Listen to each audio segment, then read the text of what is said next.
Sobat Kompas, penasaran gimana rasanya menikmati hidangan khas Nusantara, masakan Eropa, tapi di dalam gedung bersejarah usia ratusan tahun? Kali ini perjalanan kenang rasa Kompas Urbana mampir di kota Surabaya, kota pahlawan yang banyak memiliki gedung-gedung bersejarah dan juga banyak punya tawaran kuliner enak-enak.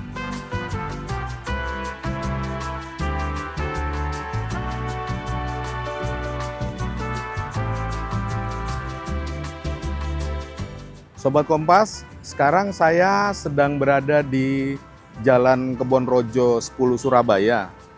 Di belakang saya ada gedung megah yang bersejarah, yang juga disulap sekarang jadi restoran, menyajikan aneka hidangan Nusantara, peranakan, dan Eropa, terutama Belanda. Ayo kita coba telusuri, lihat-lihat gedungnya sambil icip-icip juga. Yuk. Sebagai salah satu kota pelabuhan terbesar dan pusat perdagangan penting pada masa Hindia Belanda, Surabaya mewarisi ratusan bangunan berarsitektur kolonial Eropa yang masih bertahan hingga kini. Jejak sejarah itu tersebar di berbagai sudut kota, menjadi saksi perjalanan panjang Surabaya dari masa ke masa. Di antara deretan bangunan bersejarah tersebut, Pos Blok Kebonrojo salah satunya. Bangunan cagar budaya ini tidak hanya dipertahankan keberadaannya, tetapi juga dihidupkan kembali sebagai ruang kreatif publik yang mewadahi berbagai aktivitas seni, budaya, sejarah, hiburan, hingga pemberdayaan ekonomi masyarakat. Jauh sebelum menjadi gedung kantor pos yang dibangun pada 1926, bangunan ini telah memiliki perjalanan sejarah yang panjang. Pada awal abad ke-19, kawasan ini pernah berfungsi sebagai rumah dinas adipati atau regen, sekaligus kantor Kabupaten Surabaya yang digunakan sekitar tahun 1800 hingga 1881. Dari fungsi penting itulah jalan di depannya dahulu dikenal dengan nama Regenstraat. Kawasan ini juga menyimpan jejak masa muda Presiden pertama Republik Indonesia, Soekarno.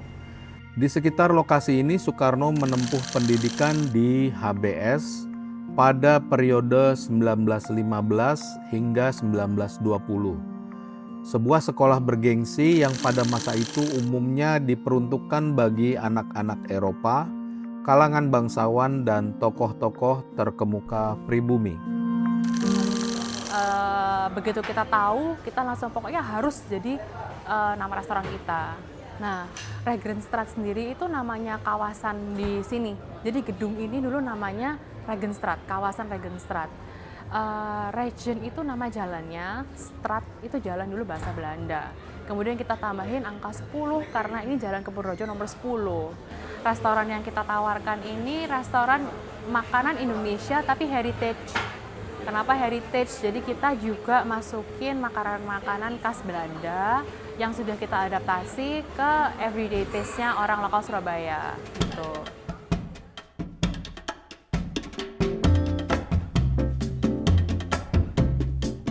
Pertama kali kita masuk bangunan ini kan bangunannya besar, megah betul Pak. Kemudian sangat dingin. Bangunan kuno kan rata-rata kalau kita masuk dingin lah suasananya gitu. Terus ini semuanya kotak-kotak gitu, jadi terasa kaku.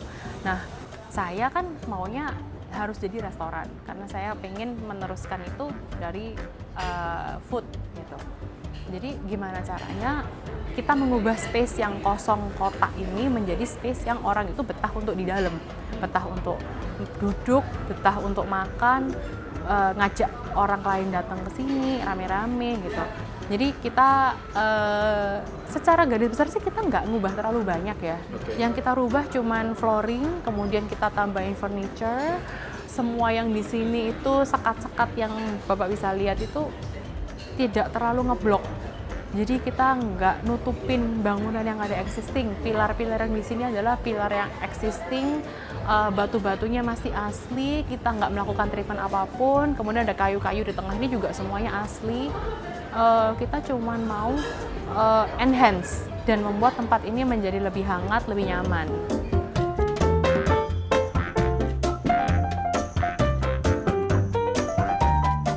Sekarang kita sudah ada di dalam restorannya. Kalau melihat arsitektur gedungnya yang bergaya Art Deco khas kolonial Belanda, suasananya terkesan kita sedang ditarik lagi kembali ke masa lalu. Bangunan yang megah, tinggi, langit-langitnya, semua membawa kita seperti ada di era kolonial Belanda dulu. Sekarang kita pesen makanan. Saya mau pesen restafel sama sup.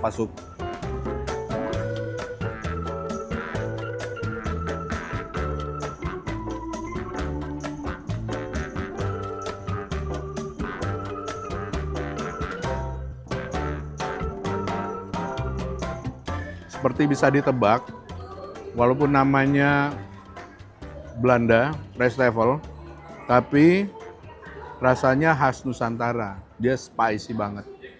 Konon di masanya, ini juga jadi simbol prestis kedudukan seseorang karena dia bisa menghadirkan masakan yang kaya rempah yang ketika itu berasal dari banyak daerah.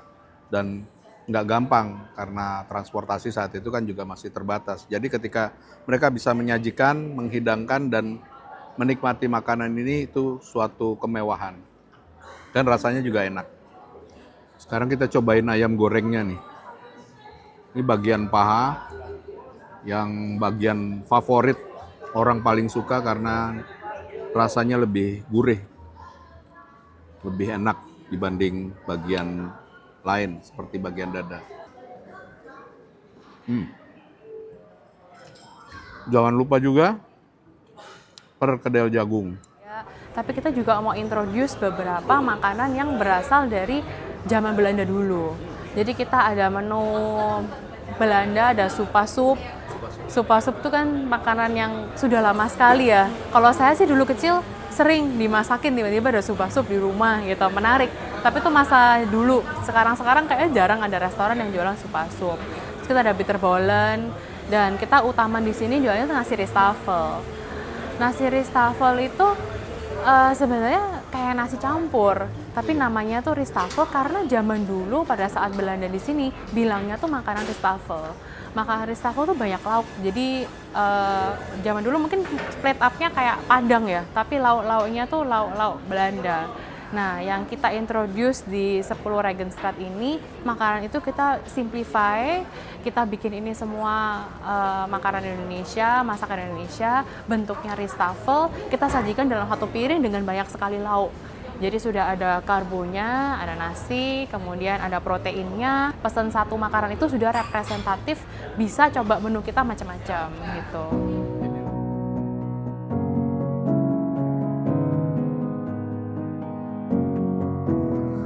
Ini sekarang menunya menarik nih, sup. Tadi kalau ngobrol-ngobrol juga favorit di pesan konsumen di sini. Juga favorit ownernya, kita cobain karena katanya ini memori saat kecil. Dalamnya ada sup krimnya, ini mesti dibuka.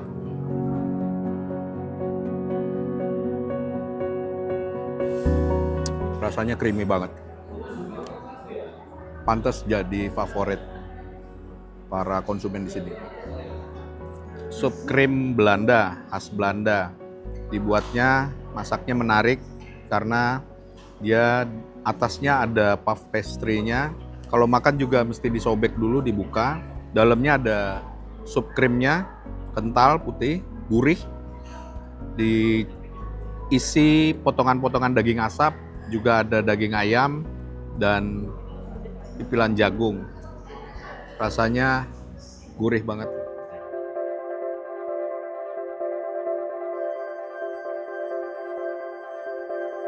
tagline-nya kita postmark with flavors. Jadi ini karena dulunya kantor pos, kita pakai kata-kata postmark. Nah, pada saat kita komit di tempat ini, kita mau bikin suatu restoran di bangunan yang sangat ikonik ini dan bersejarah di Surabaya. Saya merasa saya harus meneruskan histori itu apa. Dari kalau cara saya adalah melalui makanan. Saya sih kepinginnya semua yang kesini itu merasa welcome, karena ini juga kita ini di titik nol Surabaya ya. Jadi kita pada saat kita bangun restoran ini, dan saya sendiri juga di bisnis restoran, saya kepinginnya memajukan industri F&B yang ada di Surabaya. Kalau kita lihat, tuh, saya juga asli orang Surabaya, orang tua saya semua lahir di Surabaya. Kita harus majuin lah pasar F&B di sini. Jadi saya pengen tempat ini terbuka untuk semua orang, mereka bisa lihat. Yang pertama, orang Surabaya bangga dong, itu ada bangunan cagar budaya. Akhirnya berubah jadi restoran konsep Indonesia. Pengalaman berkuliner di restoran satu ini memang vibes-nya sangat unik. Kita serasa ditarik ke lorong waktu lewat arsitektur bangunan dan gedung yang berusia ratusan tahun dan megah, sambil juga menikmati aneka kuliner hidangan Nusantara, peranakan, atau Eropa lainnya. Sampai jumpa di Kompas Urbana Kenang Rasa edisi selanjutnya.